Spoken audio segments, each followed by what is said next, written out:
ایک شخص کے ہاں صرف بیٹیاں تھیں۔ ہر مرتبہ اس کو امید ہوتی کہ اب تو بیٹا پیدا ہوگا، مگر ہر بار بیٹی ہی پیدا ہوتی۔ اس طرح اس کے ہاں یکے بعد دیگر 6 بیٹیاں پیدا ہو گئی۔ اس کی بیوی کے ہاں پھر ولادت متوقع تھی۔ وہ ڈر رہا تھا کہ کہیں پھر لڑکی پیدا نہ ہو جائے۔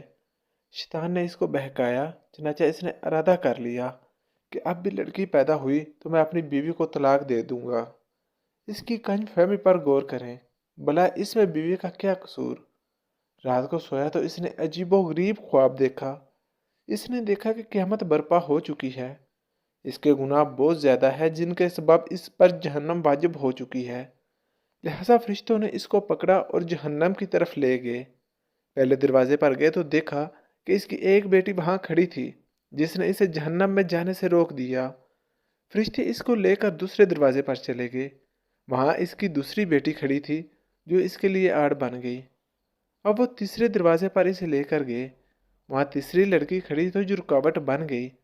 اس طرح فرشتے جس دروازے پر اس کو لے کر جاتے، وہاں اس کی ایک بیٹی کھڑی ہوتی جو اس کا دفاع کرتی اور جہنم میں جانے سے روک دیتی۔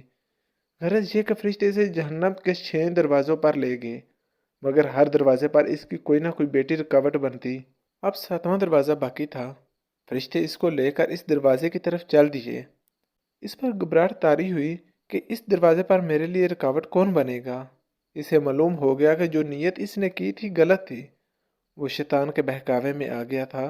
انتہائی پریشانی اور خوف و دہشت کے عالم میں اس کی آنکھ کھل چکی تھی اور اس نے اللہ رب العزت کے حضور اپنے ہاتھوں کو بلند کیا اور دعا کی، اے اللہ مجھے 7ویں بیٹی عطا فرما۔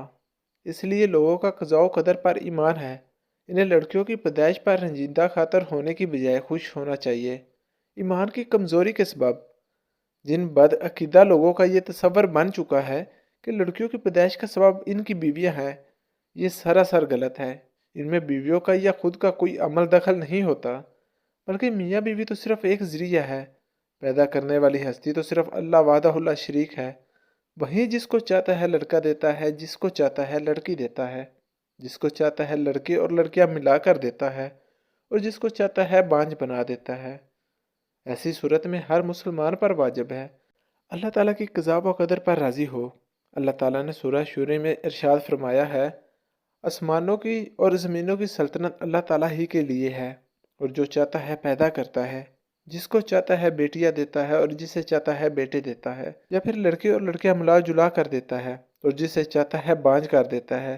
وہ بڑے علم والا اور کامل قدرت رکھنے والا ہے۔ پیارے دوستو، اگر ویڈیو اچھی لگی ہو تو ویڈیو کو لائک اور چینل کو سبسکرائب لازمی کیجیے گا۔ اللہ حافظ۔